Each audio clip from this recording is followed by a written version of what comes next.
कौन धर्मात्मा है? क्या सभी पापों का प्रायश्चित किया जाना चाहिए? विष्णुदूत कौन है? यमदूत कौन है? पवित्र नाम का जप कितना शक्तिशाली है?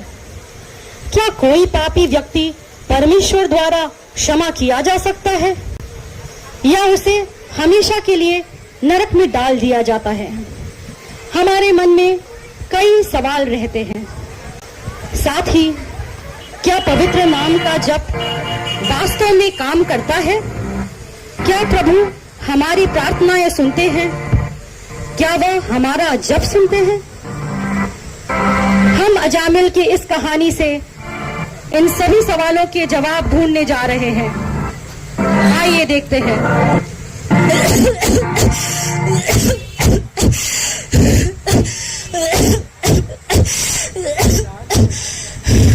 यह 88 वर्षीय अजामिल है जो खांसते खांसते लगभग अपनी मृत्यु शैया पर है। नारायण, मेरे पुत्र, कहाँ हो तुम? मेरे पास आ जाओ। तुमने खाना खाया?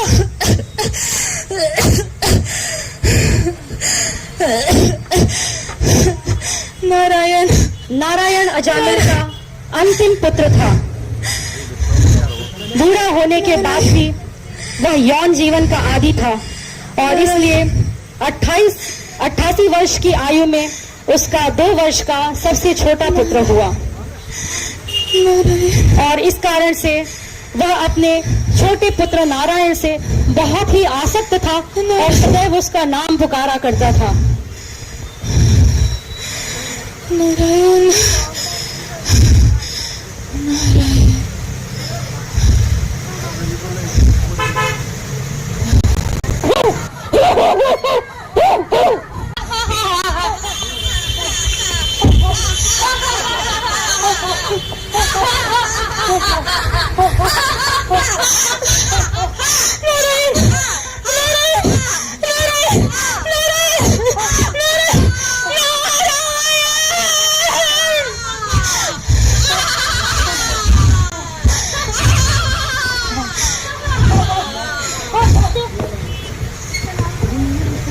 रुको श्रीमान, आप कौन हैं और यमराज के अधिकारक क्षेत्र को चुनौती देने की साहस कैसे हुई? यदि आप यमराज के वास्तविक सेवक हो तो आप हमें ये अवश्य बताइए कि धर्म क्या है और सेवक का लक्षण क्या है। आप हमें ये भी बताइए कि दंड देने का क्या प्रक्रिया है और क्या सभी पापियों को दंड मिलना चाहिए और क्या कोई अपवाद है? वेदों में जो लिखा है वही धर्म है, अन्यथा सभी अधर्म है।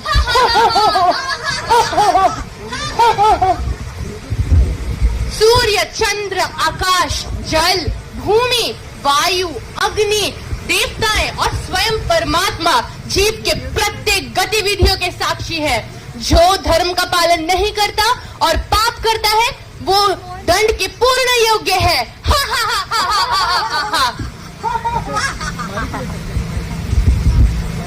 मानव जीवन का उद्देश्य है धर्मों का पालन करना, परंतु जीव प्रकृति का प्रभाव में आके ये सब भूल गए हैं। हे श्रीमान, मेरी बात सुनो। हम बताएंगे ये पापी दुष्ट अजामिल का जीवन कहानी, पाप कर्मों से भरा हुआ जीवन कहानी, जिस कारण से वो नरक जाने के लिए एकदम उद्योग से बैठे हैं।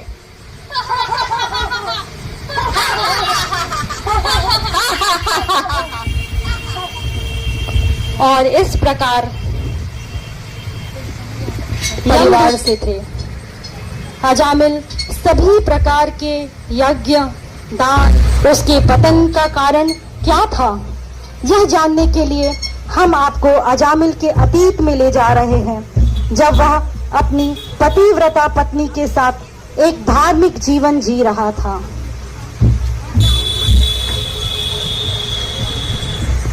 कान्यकुब्ज की भूमि में अजामिल अपनी पत्नी और माता पिता के साथ उचित गृहस्थ आश्रम में रहता था। अजामिल सभी वैदिक अनुष्ठानों का पालन करता था। वह सुबह उठ जाता और अपने माता पिता को आदर पूर्वक प्रणाम करता था, उनका आशीर्वाद लेता था, ईश्वर का आशीर्वाद लेता था और इस प्रकार वह अपने दिन की शुरुआत करता था। एक दिन अजामिल के पिता ने अजामिल को भगवान की पूजा के लिए जंगल में जाकर फूल, फल, कंदमूल, चंदन लाने को कहा और इस प्रकार अपने पिता की आज्ञा का पालन करते हुए वह वन की ओर प्रस्थान कर दिया।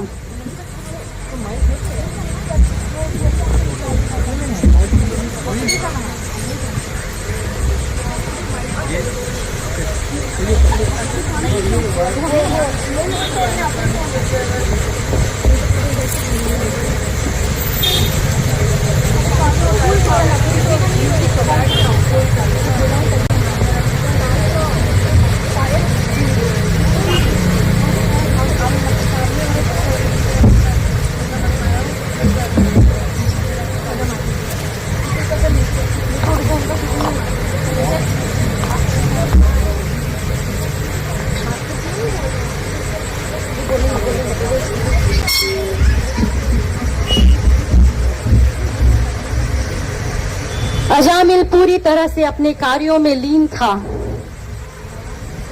लेकिन उस दिन उसने कुछ बहुत ही असामान्य देखा।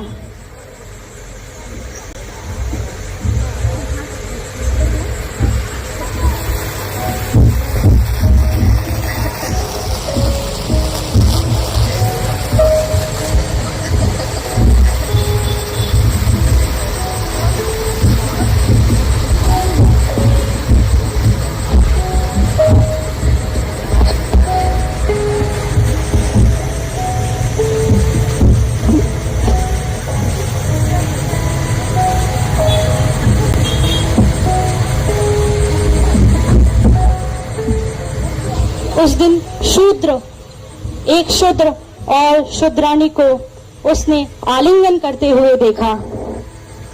उसने इसे ना देखने की बहुत कोशिश की, लेकिन वह इस दृश्य को देखने से खुद को रोक नहीं सका।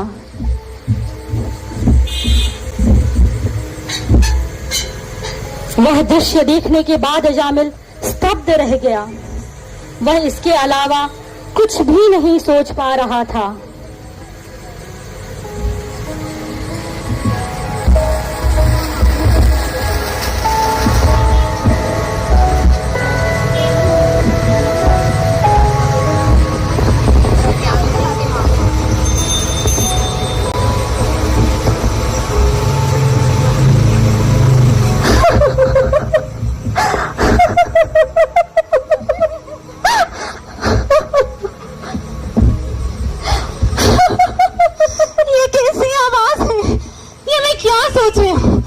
अजामिल, तुमको यह सब नहीं सोचना चाहिए। तुम एक अच्छे कुल का ब्राह्मण हो अजामिल। नहीं, तुमको यह सब नहीं सोचना चाहिए। क्या होगा अगर तुम एक वैश्य, शूद्र या ब्राह्मण हो अजामिल? ये एकमात्र समय है भोग करने का। भोग करो अजामिल, भोग करो। नहीं नहीं अजामिल, नहीं नहीं, मातृता परदारेषु, सभी महिलाओं माँ की समान समझना चाहिए।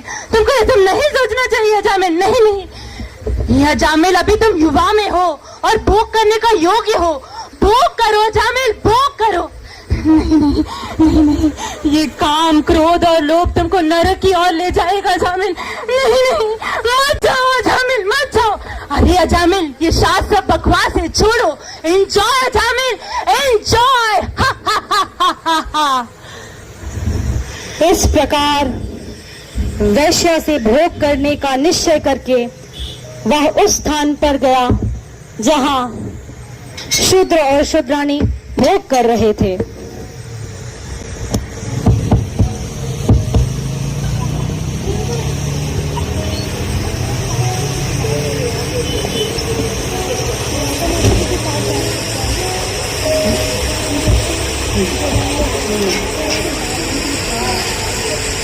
इस प्रकार अजामिल उस वैश्या को पा लेने की खुशी में चूर था और अपने सारे धर्म भूल गया और उसने उस वेश्या को अपने घर ले जाने का निर्णय किया।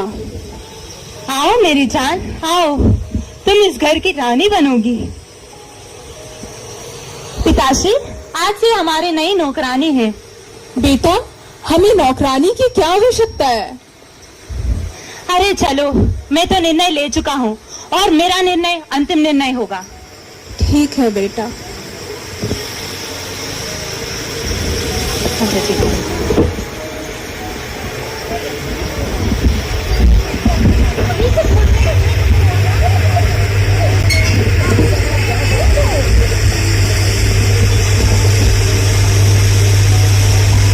अजामिल इस निम्न वर्गीय स्त्री के साथ भोग करने के भिन्न भिन्न अवसर ढूंढता रहता था और एक बार ये करते हुए उसे उसके पिता ने देखा।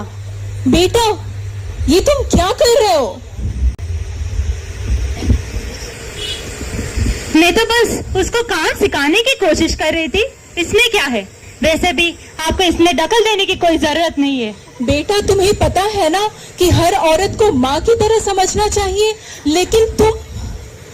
अरे चलो पिताश्री, अब आपकी उम्र हो गई है और आपको भक्ति वक्ति करनी चाहिए। जाओ, कहीं धाम यात्रा करके आओ और चाहे तो आपकी पत्नी को भी लेकर जाओ। ऐसा मत कहो बेटा। मैंने कहा ना निकालने के लिए, निकालो यहाँ से। नहीं बेटा, ऐसा मत करो। जाओ, निकालो यहाँ से। ठीक है बेटा।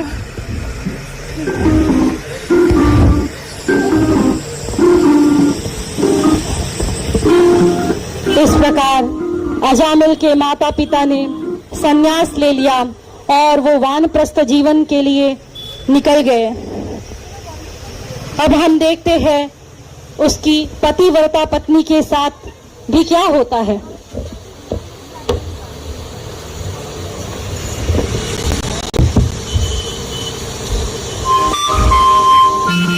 स्वामी, स्वामी, स्वामी, ये आप क्या कर रहे हो स्वामी? मैं हमेशा आपके साथ पवित्र पत्नी बनकर रही हूँ स्वामी। मैंने सदैव आपकी सेवा की है स्वामी। आप ये क्या कर रहे हैं स्वामी? कौन है ये औरत? छोड़िए इसे स्वामी। जाओ यहाँ से। मुझे लगता है कि बहुत दिनों से अपनी माँ के घर नहीं गए हो। जाओ, उनके साथ रहो। नहीं। अरे मैं थक चुकी हूँ, मुझे भी कुछ नया चाहिए, मुझे भी कुछ मजेदार चाहिए। जाओ, मैंने कहा ना जाने के लिए। जाओ यहाँ से।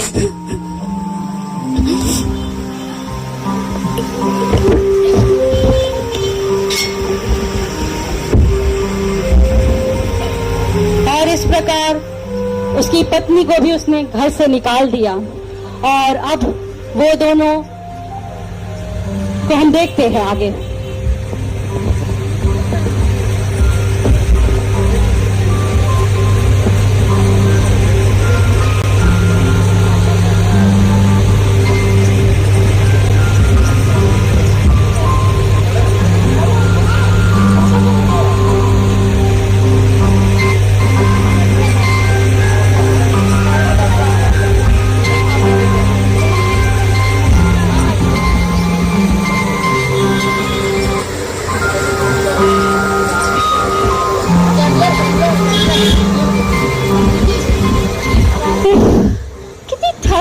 मैं, बाप रे।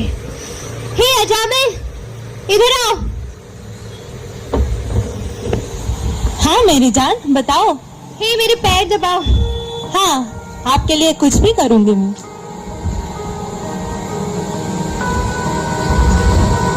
हे हटो, कितना मूर्ख आदमी है ये, बेवकूफ। क्या किया है तुमने मेरे लिए? कुछ नहीं, कुछ भी नहीं। हाँ, क्या बोला था तुमने मुझे? रानी बना के रखोगे इस घर का? मुझे कहनी चाहिए, मुझे पैसे चाहिए, मुझे अच्छा खाना पीना चाहिए। पर मैं कहाँ से लेकर आऊंगी प्रिय? मुझे क्या पता, कुछ भी करो, चोरी करो, डकैती करो, कुछ भी करो, नहीं तो मैं किसी और के साथ चली जाऊंगी। नहीं, आप मत जाइए, मैं कुछ भी करूंगी आपके लिए। आप मुझे छोड़ के मत जाओ प्रिय। अब दूर हो जाओ मेरी आंखें के सामने से।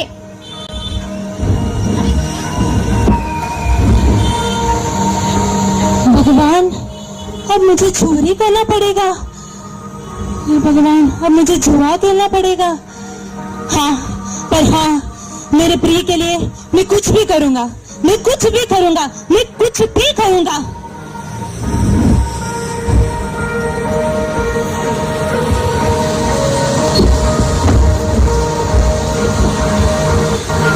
इधर आओ।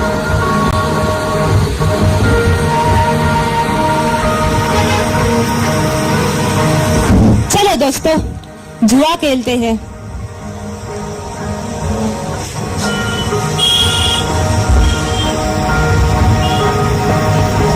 मैं आपके लिए शराब भी ला कर हूं।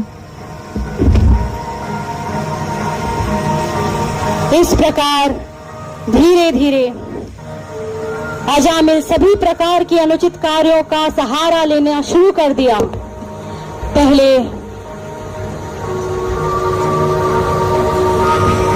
उसने शराब पीना भी शुरू कर दिया,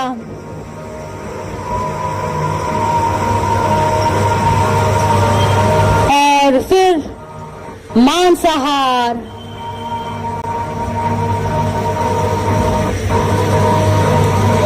और फिर जुआ खेलना। जुआ खेलते खेलते जब कभी वो जीत जाता था और बहुत पैसे कमाता था तो वो बहुत ही खुश होता था। लेकिन कभी यदि वो हार जाता था तो पैसे खोने के क्रोध में उसका आपा खुद से छूट जाता था और वो लोगों की हत्या भी कर देता था।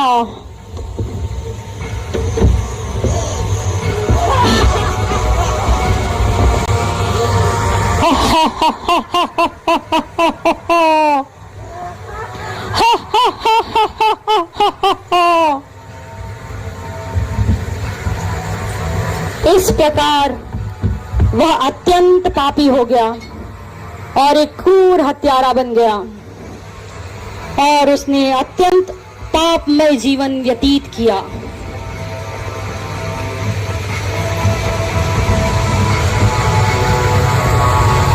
यमदूतों ने विष्णु दूतों को उसकी समस्त पाप कर्मों का वर्णन सुनाया।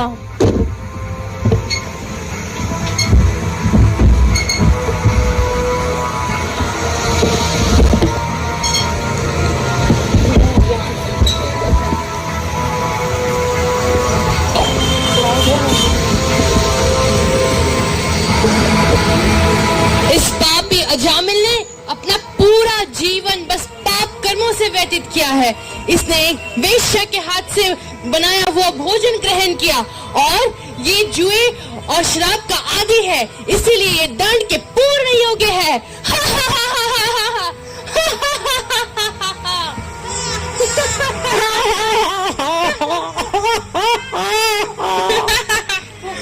अफसोस ये देखकर कितना दुख होता है कि धर्म सभा में अधर्मी सिद्धांत शीर्ष पर है। जो व्यक्ति पूरी तरह से निष्पाप और दंडनीय नहीं है, उसे इस तरह दंडित होते देखना बहुत ही दुर्भाग्यपूर्ण है। ये निष्पाप है, ये दंडनीय नहीं है। अजामिल ने पहले ही अपने सारे पाप कर्मों का प्रायश्चित कर लिए हैं। वास्तव में उसने न केवल एक जन्म में किए गए पापों का प्रायश्चित किए हैं, बल्कि लाखों जन्मों में किए गए पापों का प्रायश्चित किए हैं। ऐसे असहाय अवस्था में उन्होंने परम भगवान नारायण का पवित्र नाम का जप किए हैं। भले ही उसने भगवान नारायण का सोच के जप नहीं किए हैं, लेकिन फिर भी उसने बिना किसी अपराध के जप किए हैं। इसी कारण वह अब शुद्ध है और मुक्ति का पात्र है। अब क्या कह रहा है कि जीवन भर उसने कोई पाप नहीं किया, ये केवल नारायण का नाम लेकर उन सभी पापों से कैसे मुक्त हो सकता है? भगवान के पवित्र नाम का जाप करना, चाहे वह जानबूझकर हो या अनजाने में हो, इससे सभी पापों एक ही इससे सभी पापों हमारे मिट जाती है। अजामिल पाप रहित है, इसीलिए तुम लोग अजामिल को दंड नहीं दे सकते। तुम अजामिल को दंड नहीं दे सकते।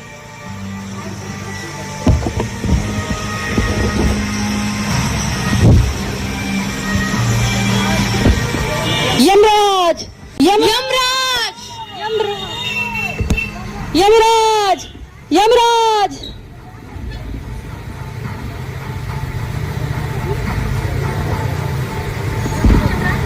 नहीं, अभी नहीं।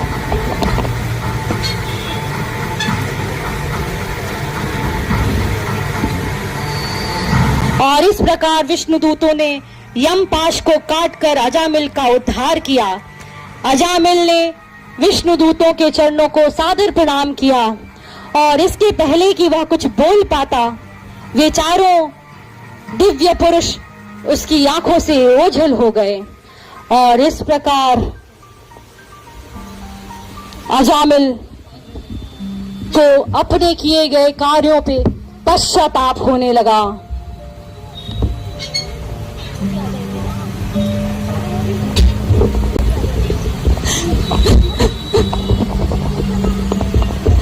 मेरा एक अच्छा माता पिता था, मेरा एक पवित्र पत्नी था, मेरे जन्म एक ब्राह्मण परिवार में हुआ था, पर एक वेश्या की प्रति आकर्षण के कारण मैंने सब कुछ खो दिया।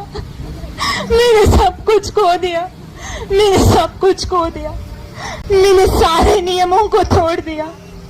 मैंने जुआ खेला, नशा किया, डकैती किया और तब तक मैंने हत्या भी किया था। पर मेरे भगवान कितना दयालु है। एक अनजाने समय में मैंने उसका नाम पुकारा था और मुझे वो यमपाश से बचा लिया। पर अब मैं दृढ़ निश्चय ले चुका हूँ, मैं हरिद्वार जाऊंगी। मेरा बचा हुआ जीवन मैं भगवान के सेवा में लगाऊंगी। हरे कृष्णा कृष्णा कृष्णा हरे हरे, हरे राम राम राम हरे हरे। इस प्रकार अजामिल हरिद्वार चला जाता है। अब जो यमदूत सोच में पड़ गए थे वो पहुंचते हैं यमराज के पास अपने प्रश्नों का उत्तर पाने के लिए।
क्या हुआ मेरे प्रिय यमदूतों, क्या हुआ?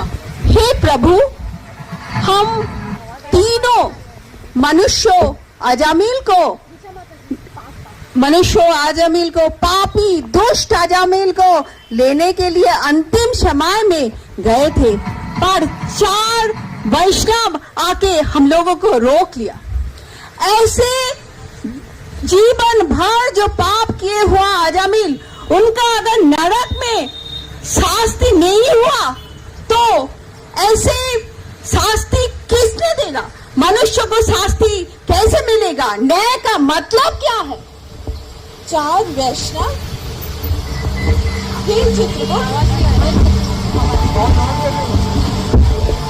हे चित्रगुप्त, आप हमें इस अजामिल के बारे में और बता सकते हैं?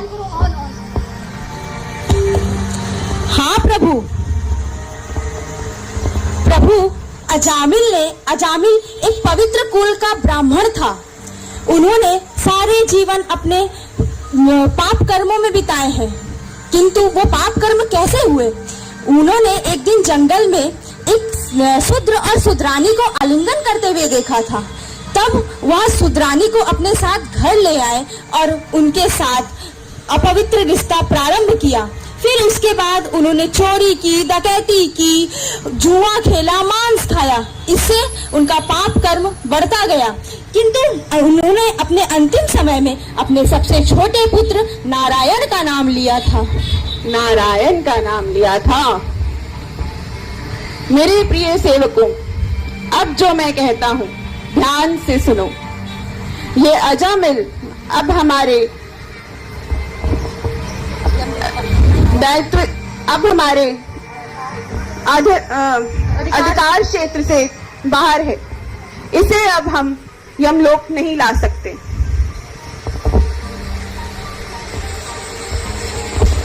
पर महाराज, उसके पाप कर्मों का फिर क्या होगा?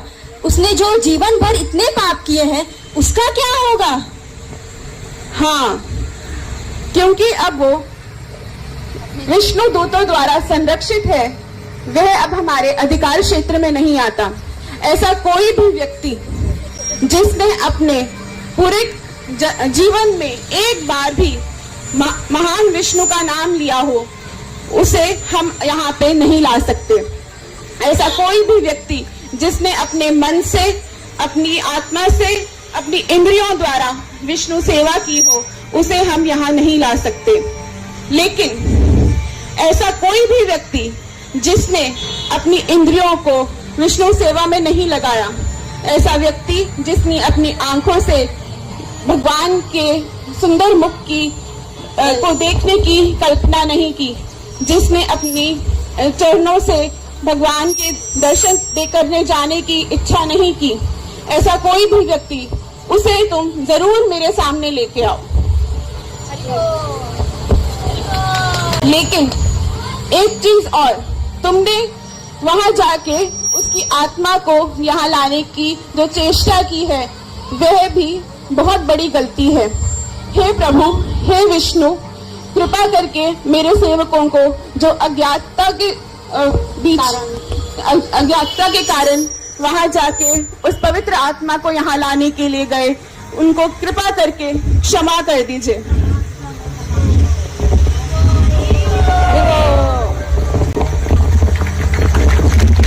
और इस प्रकार यमराज ने स्पष्ट रूप से कहा कि अजामिल उनके अधिकार क्षेत्र में नहीं आता है। जो कोई भी कृष्ण चेतनामय होकर भक्ति करता है और भगवान की सेवा करता है, वह कभी भी यमराज के अधिकार क्षेत्र में नहीं आता है। वह व्यक्तिगत रूप से भगवान के सर्वोच्च व्यक्तित्व द्वारा संरक्षित है। अजामिल हरिद्वार धाम गया और हरिद्वार धाम में उसने कई अद्भुत भक्तों के साथ मिलकर शुद्ध भक्ति की।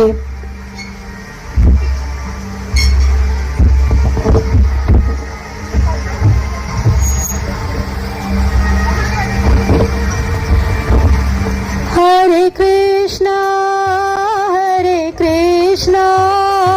कृष्णा कृष्णा हरे हरे, हरे रामा राम रामा हरे हरे, हरे कृष्णा कृष्णा कृष्णा हरे हरे, हरे रामा राम रामा हरे हरे। और इस प्रकार जब अजामिल पूरी तरह से अपनी भक्ति में लीन हो गया, पवित्र नाम का जप करने लगा, श्रीमद् भागवत के उपदेश सुनने लगा और हमेशा भगवान के सर्वोच्च व्यक्तित्व को स्मरण करने लगा, उनके नाम में, उनकी प्रसिद्धि में, उनके रूप में, उनकी लीलाओं में वह अत्यंत लीन हो गया। और तब एक दिन उसने कुछ बहुत ही असाधारण देखा। आइए देखते हैं अजामिल ने क्या देखा। चलिए।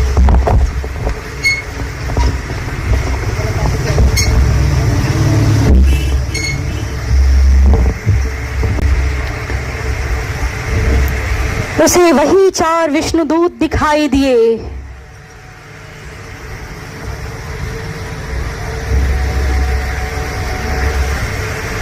जिन्हें उसने एक बार देखा था, जिन्होंने उसे यम पास से बचाया था। अजामिल ने विष्णुदूतों को साष्टांग प्रणाम किया और विष्णुदूतों ने अजामिल को वैकुंठ विमान पर चढ़ाने के लिए आमंत्रित किया। और अजामिल अब अपने घर भगवान के निज धाम की यात्रा पे निकल गया। हरि बोल।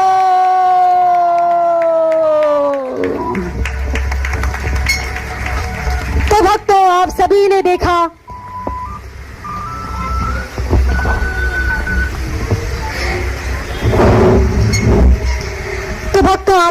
देखा कि अजामिल केवल अपने पुत्र नारायण को संबोधित कर रहा था, लेकिन जब उसने नारायण नाम लिया तो उसे भगवान श्री हरि का संरक्षण प्राप्त हुआ। एक बार नाम लेने मात्र से अजामिल यम पास से मुक्त हो गया। जरा सोचिए, अगर आप रोज भगवान का नाम जप करें और हर समय हर जगह भगवान को स्मरण करें तो क्या होगा। आइए हम सभी आज से प्रण लेते हैं कि हम प्रत्येक दिन भगवान का निज जाप करेंगे। हरे कृष्णा कृष्णा कृष्णा हरे हरे, हरे राम राम राम हरे हरे। गाइस ग्रुप ने अपना बहुत कम समय में ये किया, तो I am very surprised by seeing all of their performance. तो मैं एक एक करके सब लोग अपना इंट्रोडक्शन खुद दे सकते हैं वैसे। अच्छा ठीक है, तो हमारे 3 यमदूत सामने आ सकते हैं। अरे वो मार्था माता जी और सृष्टि माता जी, वो भी क्लास 12 पास किए हैं। एंड अनुश्रुता हमारे सारथी कोचिंग के स्टूडेंट है। अरे वो और हमारे 4 विष्णुदूत।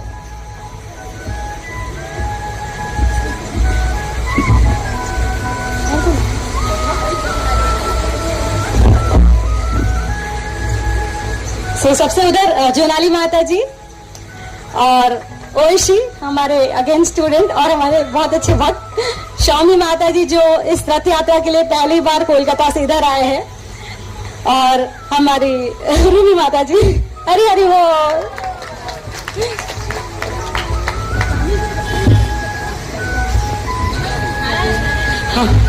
हमारा सबसे छोटा पार्टिसिपेंट लव कुश प्रभु के लिए हरि बोल हो जाए, हरि बोल, जो नारायण बने थे, हरि बोल।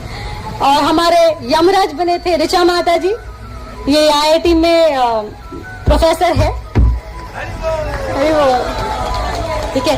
और शूद्र और शूद्रानी का रोल किए थे अन्वेषा माता जी और पायल माता जी, हरि बोल। और हमारे लीड एक्टर अजामिल पूजिता माता जी, हरि बोल। माता जी वाज वेरी टेंस कि हम साउथ इंडियन है, हमारा एक्सेंट बहुत खराब होगा, I am not going to perform, but she perform. हम लोग एक बार हरि बोल सकते हैं माता जी की परफॉर्मेंस। हमारे म्यूजिक डायरेक्टर पूजिता माता जी, सॉरी शमिता माता जी शमिता माता जी, हरि बोल।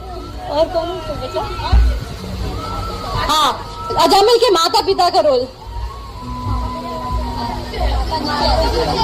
माता का रोल प्रियंका माता जी ने किया और पिता का रोल रुचिता माता जी ने किया।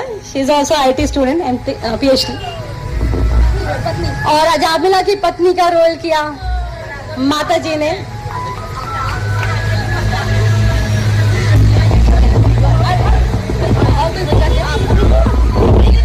हम सबके लिए 3 बार हरि बोल बोल सकते हैं।